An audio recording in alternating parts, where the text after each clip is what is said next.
Welcome to Behind Every Employer, where leaders in business and education from across the country share solutions for sourcing, training, and growing frontline talent to create the workforce of tomorrow. This broadcast is brought to you by the Coalition on Adult Basic Education. To learn more, check us out at www.coabe.org or any of your favorite podcast sites. Now, here are your hosts, Anson Green and Jeffrey Abramowitz. Hello, Anson. How are you? Hey, man, I'm doing wonderful. I'm so excited about this show today, too. We had our last episode with Priyanka Sharma from World Education that we filmed at the COABE conference, the Coalition for Adult Basic Education conference.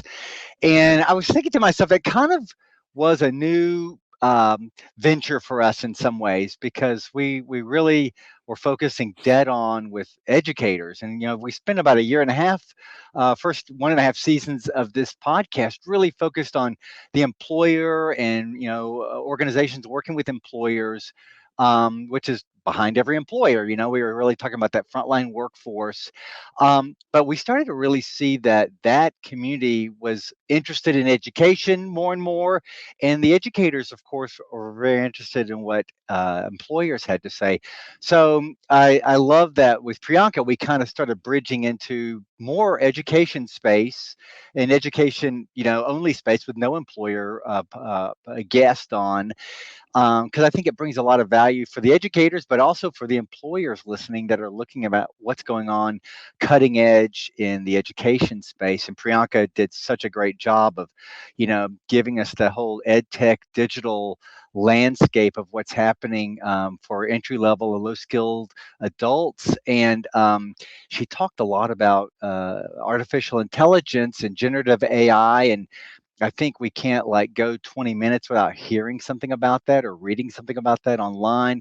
So it really got me excited because I really want to start doing some more on that topic. Employers are all about that and trying to figure out how this is going to influence their space. Ed tech developers at businesses are using it and thinking about it. I use it every day. And so, what better thing to do than to do an episode or two on AI and talk to some folks that are really on a cutting edge of that. And we've got one today with Hawes, an English as a second language instructor at Pima Community College in the great state of Arizona. And I saw her present recently to a room of probably 120, 30 adult educators on AI. And I was sitting in the very back because it was standing room only. And I was so impressed with what she was saying, and then even more excited by hearing where the field was of educators. These are adult educators, kind of across the spectrum. So wanted to get her on so she could kind of share that, because I think that's where a lot of us in the education, ed tech, learning and development space are at. It's like, what's going on, what are people doing, and what's the next big phase. And Vi seems to really have her thumb on that really well and doing some great work. So I'm So excited I don't about want to this. pop any bubbles here either, too. Yeah. But Vi is she's awesome. And I only had a chance to talk to her a little bit today before the show. But we were also one of the other things she brings to the table is this notion of English as a second language Yeah. education Yeah. and how important that is across the country. And it's just one of those things that's not given enough attention in the work that we do from in the adult education and the employment world. So I just think we need to bring her on, Nansen, Oh, and yeah. just get to it. Let's So go. here we Let's go. go. Let's get her in. There you go. Hi, Vi. Hey. Hi, thanks for having me. Straight from the mountain time zone here. We're spanning three Yes. time zones today. It's fantastic. Thank you so much for coming on, Vi. And Yeah, thank you for having me. I've been really looking forward to this one because a little history. I go back to when the internet was the big thing in Yeah. education, and I was very much on the forefront of that as a teacher at the time, like you. And I feel now it's kind of the same vibe, but a whole different world landscape with AI, and that Yeah. session that I was referencing at the lead in made me feel the same way, because I remember doing sessions on the World Wide Web and email, and it sounds like ancient, of course, but the feedback from educators was identical. Like, Mhm. why do we need to do that, or what? That's too hard, or we don't have access to that, or how does it relate to education? And so I felt the same in your session there. So really happy to have you on today. But let's just talk about you for a little bit here. Who are Yeah. you? What do you do at Pima? That college has got such a great reputation in the education space and in the adult ed space. So tell us Yeah. about what you do over at Pima. Yeah. Thank you guys for all the accolades at the start. Yeah. My name is Vi Hawes. I am from Tucson, Arizona, and I've been in adult education for almost 10 years now. I am an ESOL instructor, so in English for speakers of other languages, Okay. and I'm also the educational technology coach for Yeah. Pima Community College. So in my role, both as the instructor and the EdTech coach, I collaborate closely with instructors, providing them with the necessary tools and support to integrate technology into their classrooms. So my hope and my goal is to enhance student engagement, facilitate personalized learning experiences, and improve learning outcomes. Fantastic, fantastic. Well, and you had told me previously that you were kind of the go-to during the pandemic when Yeah, education was making the quantum leap into an online space, like in a matter of days. yeah, So you definitely had the initiation by fire on like the enterprise, expansion of what you were doing every day. yeah. Which is exciting. I had the same experience myself, so we all went through that in our own ways. Well, I've seen your stuff for several years now. I've been very excited. We've worked together on things, and then I started seeing you just popping up on things on AI, and I was kind of playing around in that space too early on. So I'm really excited to have this episode, and I want to kind of just hear your story because you think about the people listening to this. There's going to be this continuum of individuals. Some are like, "Hey, Vi's like me. I'm an ESL teacher at this Hmm. school, and I've never really thought about AI." And so, tell us a little bit about how you got introduced to AI Yeah, initially, and then like what that experience has been like. yeah. So for a while, I was aware of the presence of AI in certain Yeah. technology, but when it came to generative AI like ChatGPT, I first learned about it a month after it was released to the public. Right. I think Right. back in late 2022, I think. Hmm. I learned about ChatGPT through social media and other news outlets in a negative light, and how students are using it to cheat on their assignments, like writing Right. essays and submitting it as their own work. So I was both fascinated and a little threatened by it because it's such a Right. revolutionary thing. Right. Yeah. Yeah, I love that. Yeah, I mean, it's just like the internet was. Going back, it was like oh, people are going to be able to crib stuff offline and stuff, and now Hmm. it's and I remember hearing that too. So it's interesting you being in the educational institution, like Yeah. that was the first thing that really got your attention. It seems like was like, how can this be used nefariously? Like Uh-huh. or how are we going to guard against this? So I love that kind of story there. And I remember teaching. I was teaching at actually a community college in the late '90s. And I remember like students turning in papers where they would leave like hyperlinks in the paper. I was like, Wow. you don't That's even, classic. this is so classically plagiarized. So Oh my now of course AI doesn't it doesn't leave a fingerprint that that obvious. God. Yeah. So you heard about it. You kind of had Hmm. your spider senses tingling about it. We're worried about it a little bit. But when did you start using it, and how did you start using it? Like, what was your growth curve on it yourself? Yeah, so I started using ChatGPT around the same time I first learned about it. I asked Yep. ChatGPT questions and it spat out some interesting things. So I was Yep. intrigued. I didn't explore it further until I was halfway through my grad studies. So I'm currently Okay. pursuing a master's in educational technology at Northern Arizona University online. At this point, my professors were already established an AI policy encouraging us to Oh. use it, actually, Well, instead of yeah. banning it, which is Mm. great. Yeah. And it also encouraged us to be transparent about it. So Right. part of Right. my research writings, I utilized ChatGPT to help with editing and proofreading and generate ideas whenever I had writer's block. And so as I Right. continued learning about it and its application in the classroom, there's just so many capabilities that Right. ChatGPT offers. Right. There's no doubt about it. And you know, I'm in the same space developing curriculum and Mm-hmm. using it as an aid to kind of simplify text and stuff like that. I do a lot of stuff, of course, with applied workplace things, and sometimes those are Yeah. very complicated. So it's a way to simplify the text down to a sixth grade Mm-hmm. level or a seventh grade level that I needed at. So I love to hear that. And so as you were doing that and finding the value there, both in your graduate studies, Mm-hmm. but then in the classroom, Yeah. like like what was the buzz on campus? Like, did you start? I mean, you're already the ed tech guru, so everybody's like probably the Pied Piper there. What's the next big thing, vibe? But what Yeah. was it like? What has it been like introducing that or helping people on campus with it? Tell us about Mm-hmm. what that Mm-hmm. context looked like for you.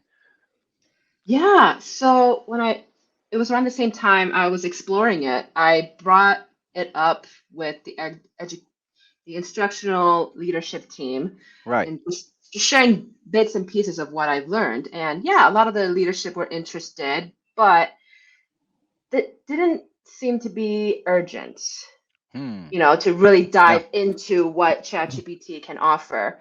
Right. But I decided to take things in my own hands, like, okay, I'm just gonna explore a little bit more on my own with the support from leadership and from the instructors here Right. in order to then kind of see how this is relevant and how this is changing adult ed. And so, yeah, it's not until after co-wave that teachers are starting to have this in their radars to understand, Yeah. like, oh, this is a big deal.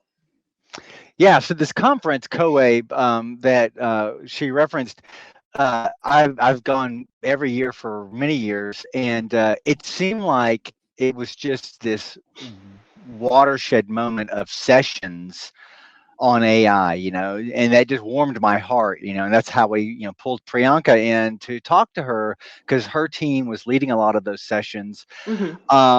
And so it was like such a good confluence of, you know, 1,000 people there, and then all these great sessions that were, everybody's on the cutting edge still.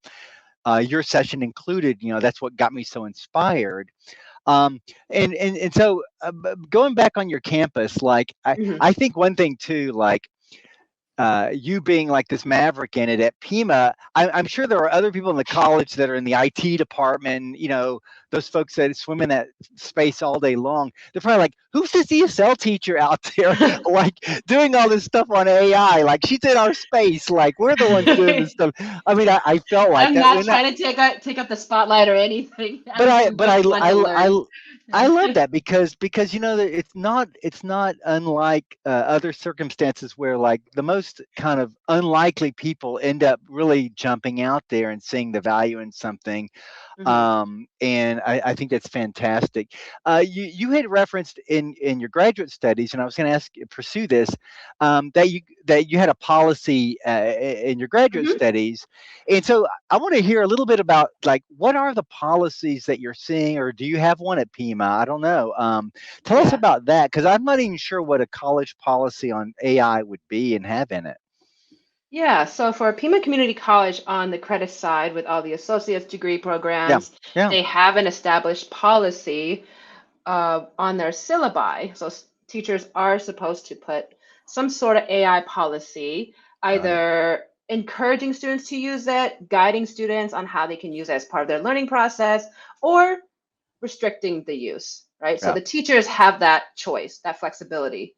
Um, the same for adult basic education here.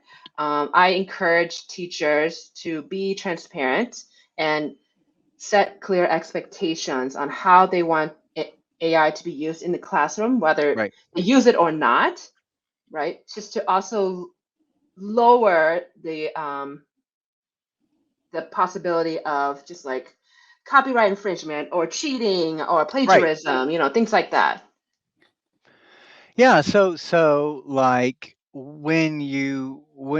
like, what do you see teachers Mhm. doing in that space? I mean, do y'all actively talk about it? Are people coming to you in your department and saying like, what are Mhm. you doing with it? I want to try to start doing this. Like, how is it? Or do you feel are you seeing people do stuff that you didn't think of and you're like, oh wait, that's a great idea. Let me try that out. Like, what is the kind of, the the thought process like within a team like that, since you're the adult ed tech person? Yeah, so I had the opportunity to present the same topic that I presented at COABE Yeah, at yeah. our like annual meeting, like our professional learning in review. And a lot of teachers, there was a mixed group of Mm. people. There's a Yeah. group of naysayers, and then a group of people who are just like, oh, I've actually never heard of ChatGPT before. Yeah. And so we have, a mixed group and people have mixed feelings about it. But I think a lot of teachers after that came out feeling a bit more empowered and kind of understood what ChatGPT offers, Yeah. right? The goal was to inform how ChatGPT is prevalent right now in the classroom in education. And that can inform them on whether to use it, embrace it, or to challenge it. There's just Right. I'm not leaning on one side or the other. Yeah. Isn't that the real issue though? Is it's a brand new technology and we don't really Hmm. know. So educating educators Yeah, to not only the best ways of using it, like what are the best practices yeah, of using ChatGPT, exactly.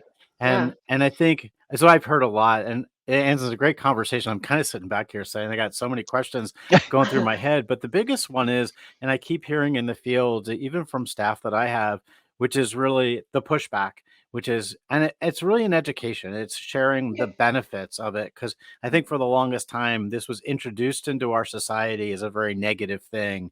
yeah, And gosh, the wealth of information and knowledge and yeah, things that can help adult learners in particular, just by them going on and asking a question and then getting a plethora of information right at their fingertips that can yeah. help guide them. And that's so exciting because, the days of World Book, the World Book, am I dating myself? The World Book encyclopedias, that you used Oh, to have I to grew go up on to, those. and I grew up right, on those. exactly. Remember those? So, but having that with just right at your fingertips and having this world of information right away is kind of intimidating, and yet is this Yeah. wonderful tool that Hmm. if we really understood how best to use it and setting those parameters. So it's really glad to hear that there's some policies being set on Yeah. this, because I Yeah, think if yeah. we can set some of the policies and take some of the mystery out of it, that would be Hmm. kind of a crazy thing. I am curious too, is that you mentioned about English.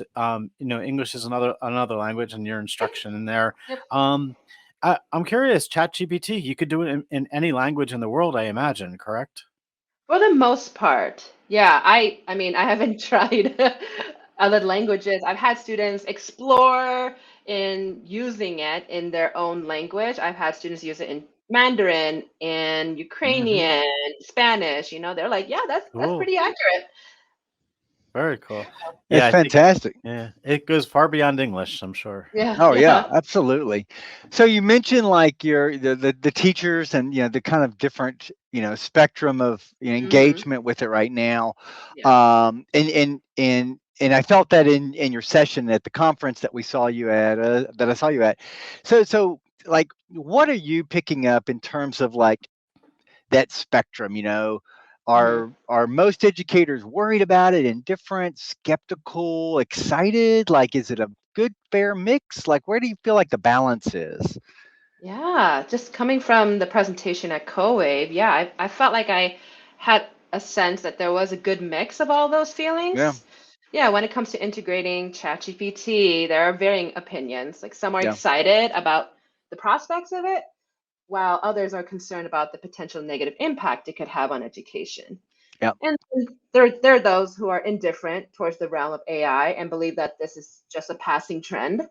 Mhm. However, there are some who are skeptical and critical thinkers, and I believe that they are the best type of people for this. So what I'm Yeah. getting at is that we need people who can objectively analyze ChatGPT and AI and have their skeptic hats on, like what my professor said. This Yeah. way, we can ensure that any integration of AI is done in a way that is helpful, fair, and safe for everyone involved.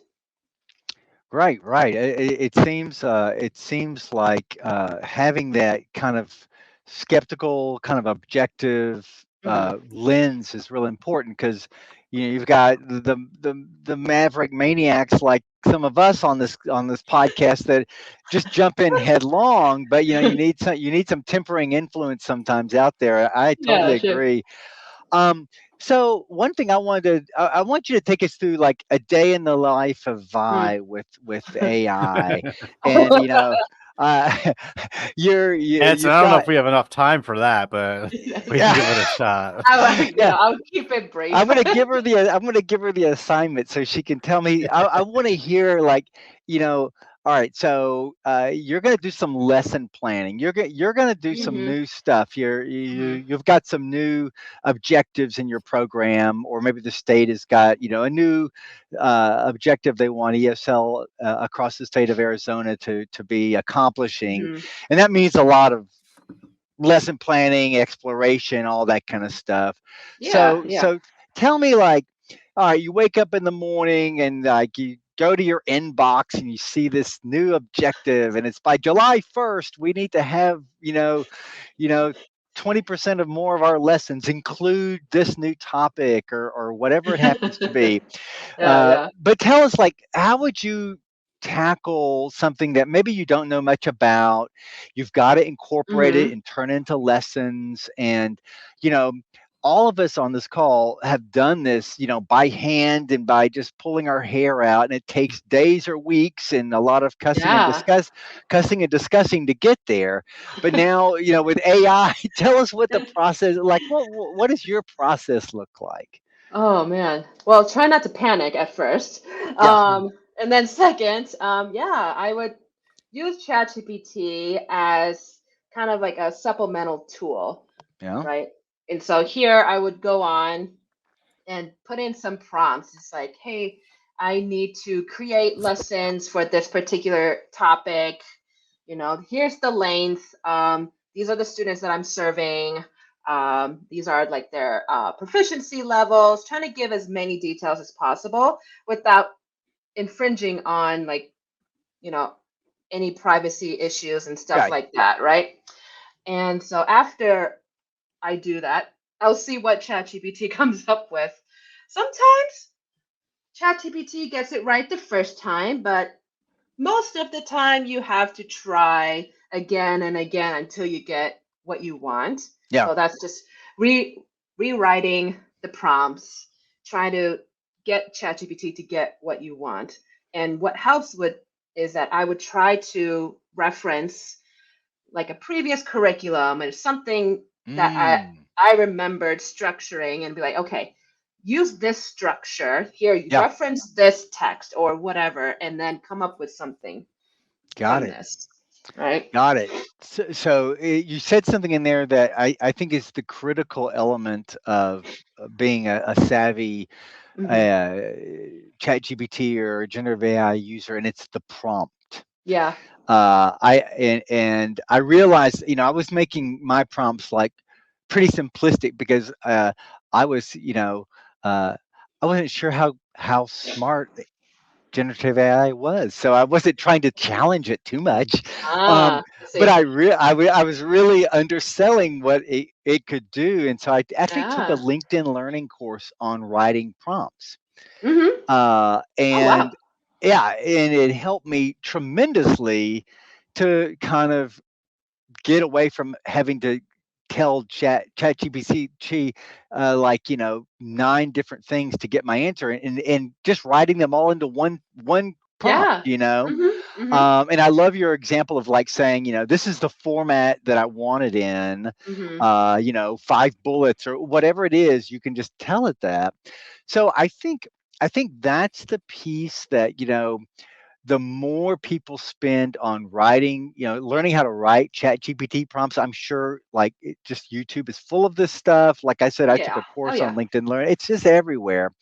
But it's something to ask your colleagues that are a few steps ahead of you, like how do they write those prompts? Because, like Yeah. for your Yeah. example, you're the ESL teacher. So naturally, find the ESL teachers that's been using, Yeah. ChatGPT for 6 months more than you have, and you're going to probably get some better ideas on how they structure prompts and stuff like Right. that. So Right. I'm glad you brought that prompt topic out because it's Yeah. we ran across this, of course, with the internet where you had to get better and better at how to search the Hmm. internet by using your queries. But this is way more advanced, and Yeah.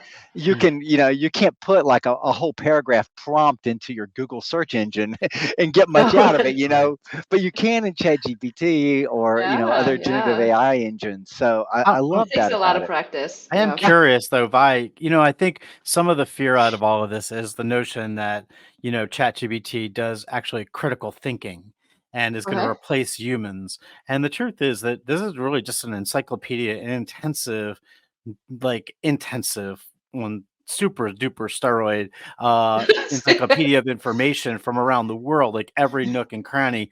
But it really isn't a critical thinker. Like it's never really going to truly replace a human being. It's going to help No. us get all the information we need in one place Hmm. efficiently.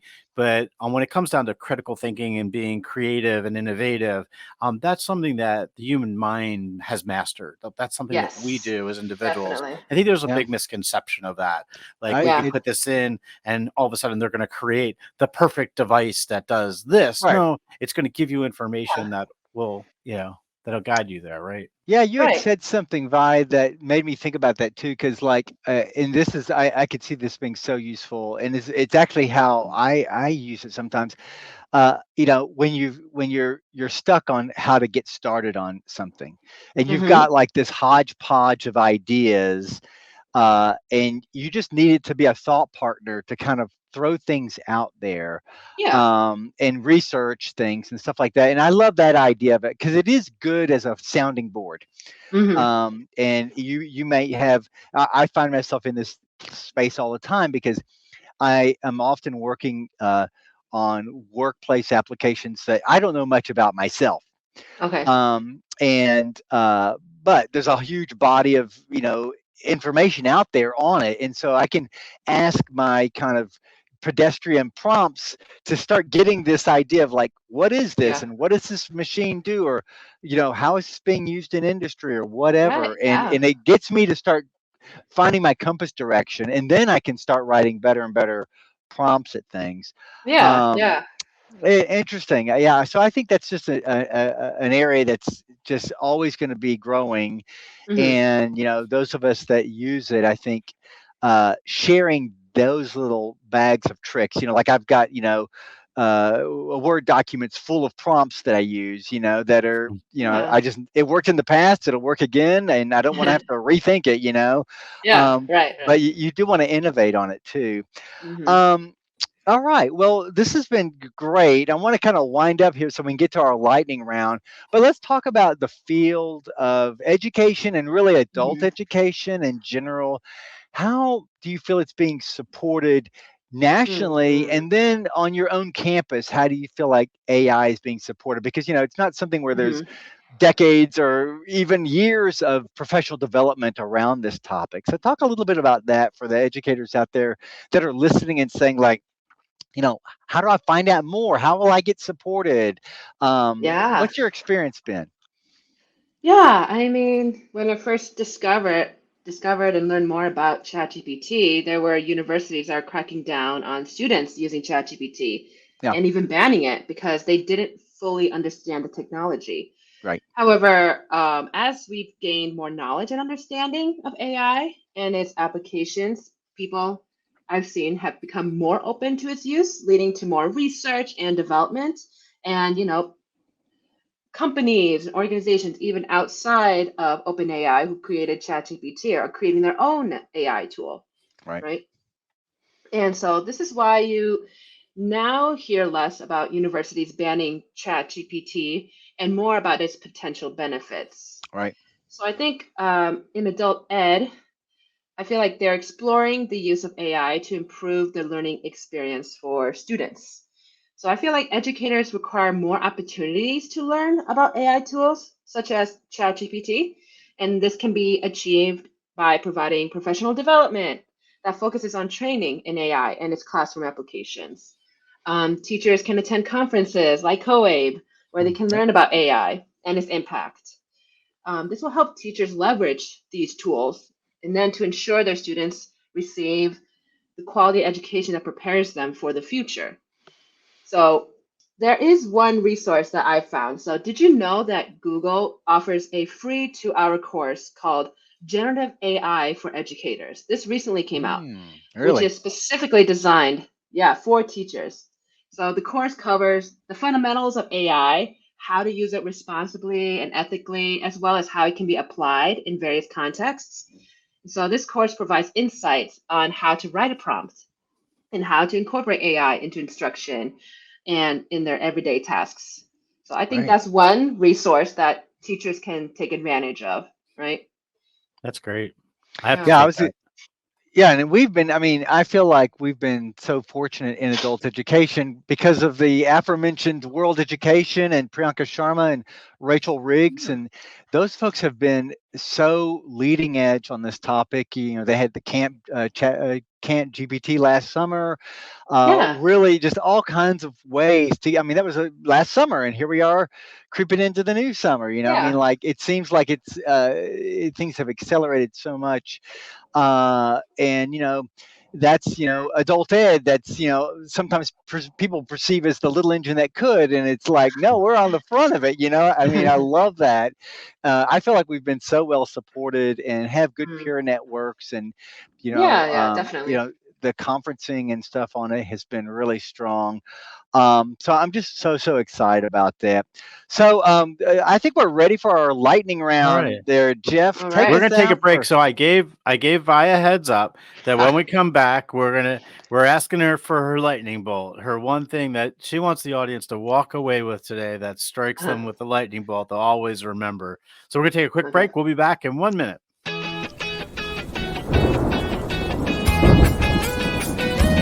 You've been listening to Behind Every Employer with Anson Green and Jeffrey Abramowitz.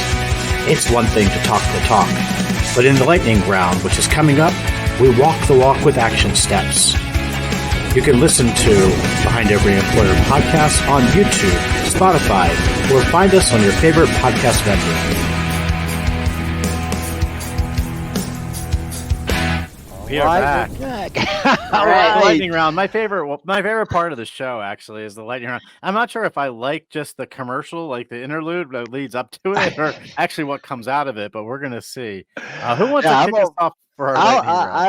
I'll have let's have Vi kick us off here. All She's right, the rock Whoa. star today, go for it, Vi.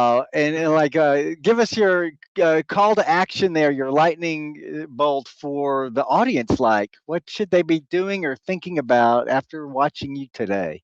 Yeah. Uh, Restructure your thinking from us versus AI and change it to us plus the AI versus the task at hand. Oh, I Yeah. love that. I Yeah, so love that's a that. quote I got from a video when I was just learning more about AI and machine learning. And so that was what struck me. And I was like, oh yeah, that's a really good thought. It's a good way to Uh-huh. think about the value add of it, Mm-hmm. and that's how it's being applied. I mean, that's what Mm-hmm. we've been talking about. Hi, Jeff. How about yours? Yeah, so mine's simple. There's a great quote by Walt Whitman, and he said we should all be curious and not judgmental. And I think Mm-hmm. when it comes to AI, we should be curious. We should be asking questions. We should Mm-hmm. get on and try it. We should really dive into it and see what we can learn from it because it's going to be around. I don't think it's going anywhere tomorrow. Yeah. And Yeah. it can be just this amazing tool that can open the world up for not only our students, but our teachers and educators and for the world. So I'm really excited about it. So let's all be curious, not judgmental. I love it. I Yeah. love I it. love it. Mine it goes to two audiences. So those of you out there that are listening that have never used generative AI, you probably already have and you didn't know it. So you're not Mm-hmm. really a beginner. It's kind of hidden into our devices and it's all over the place.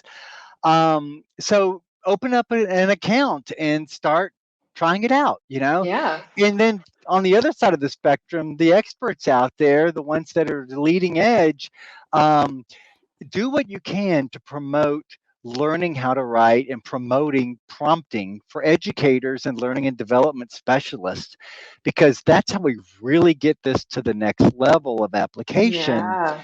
is sharing what we know, because all of us kind of pursue this on our own. And, Anson's got his Word document full of prompts. Well, you talk to You people do? about it, share it. Yeah. I've got the old school Word document full of the prompts. But I mean, like, that's a way for us to really accelerate the comfort with it and the value to people that are trying, and they really want to like jettison forward or take a course like I did. There's all kinds of stuff on just Google it up and find out, Yeah.